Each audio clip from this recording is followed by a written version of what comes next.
So guys, what do you think of the new kit? Pretty cool, huh? I, for one, am loving it. And all I used is this. The Jeep Overlanding kit by Rhino-Rack. Want to know how? Let's get started. Like assembling most things, it can be a pretty daunting task. But with the Jeep Overlanding kit, it's very simple and can be installed in as little as 45 minutes. Now, before we get started, it's a really good idea to check the instruction manual first, which can also be found online. And cross-check all components are supplied and the appropriate tools are on hand. Now, the first step is to connect the right-hand and left-hand corner bases to the front-rear extrusions. It's a good idea to do this on a flat surface, like this table, to make assembly easy. Once done, connect the side extrusions.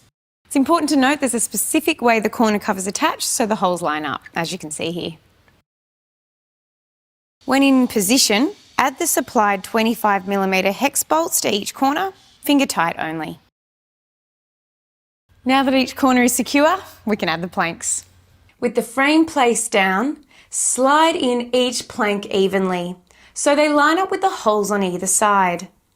And when in position, insert the 25mm hex bolts, finger tight only. Next, we can add the corner covers and secure finger tight using the 12mm hex bolts. Now that that's done, we can attach the underbars to the allocated holes.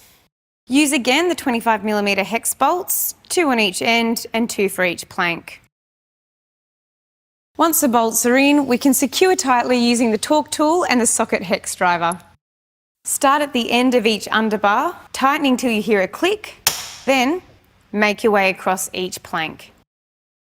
Once complete, tighten the front and rear extrusions, then each corner.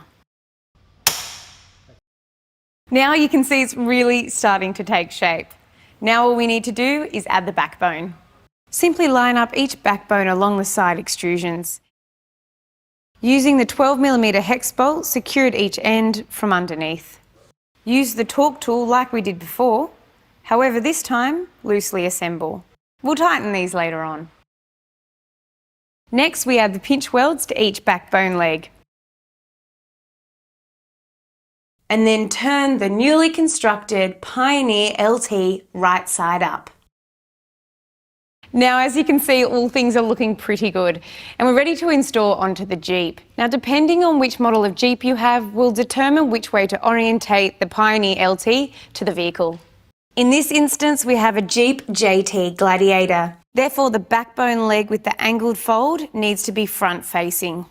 But of course, if you have an alternate model, refer to the instruction manual for clarification. It's all there to make things easy. Now, when you're ready, ask a friend to help you lift the Pioneer LT to the vehicle. Slowly make your way from the rear of the vehicle and lower carefully so that the backbone rests in the gutter section. Again, depending on the model of Jeep will determine where the Pioneer is to be positioned. In this instance, measure 100mm from the gutter mount end at the rear of the vehicle.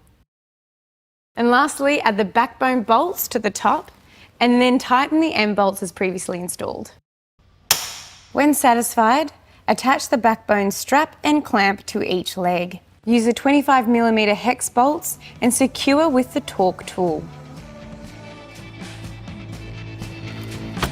And there you have it. Your Jeep Overlanding kit is fully assembled and ready for use.